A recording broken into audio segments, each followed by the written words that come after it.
G20 दुनिया के 20 महाशक्तिशाली देशों का एक समूह है और इसकी मेजबानी यानी इसका मुखिया 2023 में भारत है। तो इसकी पूरी जानकारी हम आपके साथ साझा करेंगे और बताएंगे G20 क्यों है और भारत अगर इसका मुखिया है तो भारत को क्या फायदा है।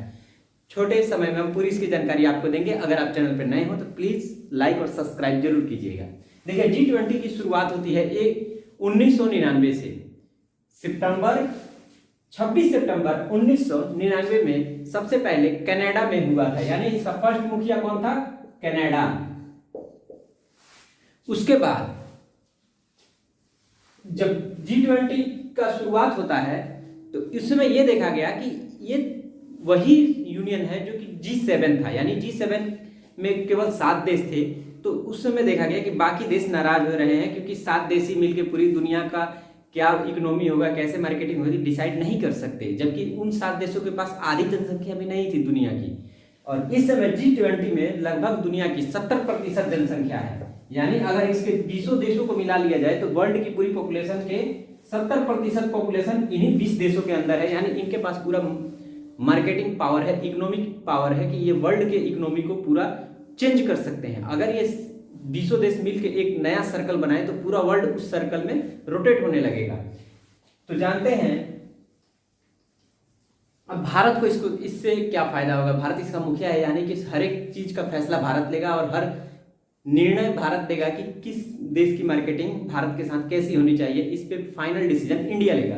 तो इंडिया को इसकी अध्यक्षता मिली है 1 दिसंबर 2022 से 30 नवंबर 2023 तक, यानी 30 नवंबर 2023 तक ही भारत इसका हेड ऑफ मेंबर रहेगा। यानी भारत जब G20 का मीटिंग अभी भारत में चल रहा है तो यानी भारत हर देश से फेस टू फेस 2 पर्सन करके मीटिंग करेगा और उसके साथ अपनी मार्केटिंग करेगा और अपने जो भी इंटरनेशनल मामले हैं, व्यापार से रिलेटेड, स्वास्थ्य से रिलेटेड, रिसर्च से रिलेटेड या फिर कुछ सेफ्टी सुरक्षा या फिर आर्म ट्रेनिंग, आर्मी जो फोर्स होती है उनसे रिलेटेड पूरा भारत फेस टू फेस उनसे बातें करेगा और उनका सुझाव देगा और उनका समस्या का समाधान निकालेगा।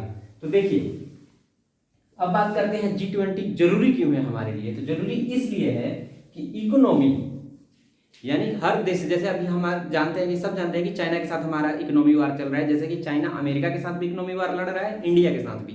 चाइना फेस टू फेस लड़ाई नहीं करता, आर्म बल की लड़ाई नहीं कर रहा, वो कोल्ड वार की तरह इकोनॉमिकल वार कर रहा है भारत के साथ और अमेरिका के साथ। तो इस इकोनॉमिकल वार को रोकने के लिए कौन कौन से रास्ते भारत के मन में है या फिर भारत ने डिजाइन किए हैं वो लागू करा सकता है चाइना के साथ बात करके, क्योंकि भारत इसका मुखिया है और भारत इसका स्टैंड ले सकता है कि कौन सा डिजाइन चलना चाहिए। दूसरा आता है इंटरनेशनल रिलेशनशिप, यानी हर देश से इंडिविजुअल भारत के मिनिस्टर, ये जो मीटिंग होती है ये मिनिस्टर लेवल की होती है, यानी मंत्रिमंडल ले सकते हैं या फिर प्रधानमंत्री या फिर राष्ट्रपति ले सकते हैं। तो यानी एक हेड ऑफ मेंबर अगर निर्णय लेता है तो देश उसको फॉलो करेगा। तो इंटरनेशनल रिलेशनशिप अच्छे बनेंगे। मार्केटिंग, हम जानते हैं कि मार्केटिंग ही इकोनॉमी को ग्रो करता है। इकोनॉमी आगे बढ़ाने के लिए मार्केटिंग चाहिए। जो हमारी प्रोडक्शन जो हमारे इंडिया में हो रही है, प्राइवेट कंपनी करे या गवर्नमेंट कंपनी करे, तो गवर्नमेंट एक रूल बनाती है जिसमें प्राइवेट कंपनियों का भी सामान आता जाता है।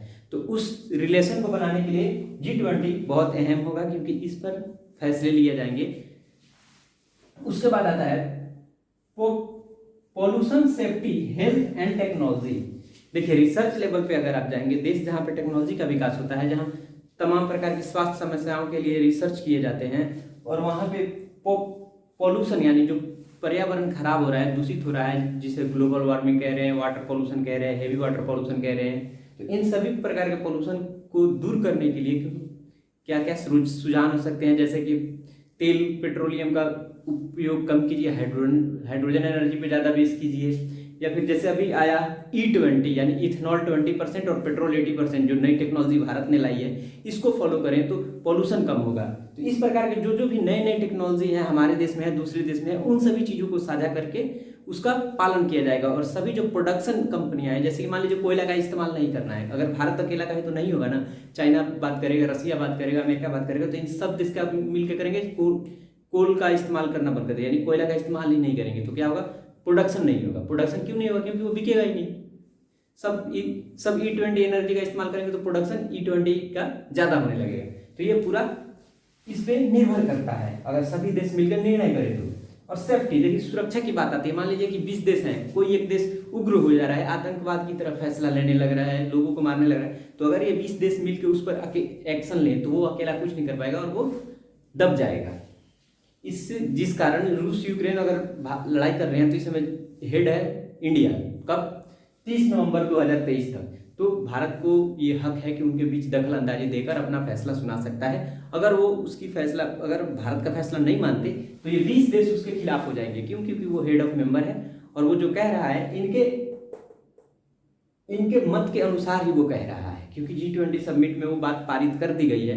अगर रूस और यूक्रेन ये बात नहीं मानेंगे तो G20 के सभी देश उनसे नाराज हो जाएंगे और संबंध तोड़ सकते हैं, यानी इंटरनेशनल मार्केट से वो बाहर निकल सकते हैं। और इंटरनेशनल मार्केट से बाहर निकल गए तो आप अपने देश में बनाएं और अपने देश में बेच के कोई बड़ी इकोनॉमी नहीं बना सकते।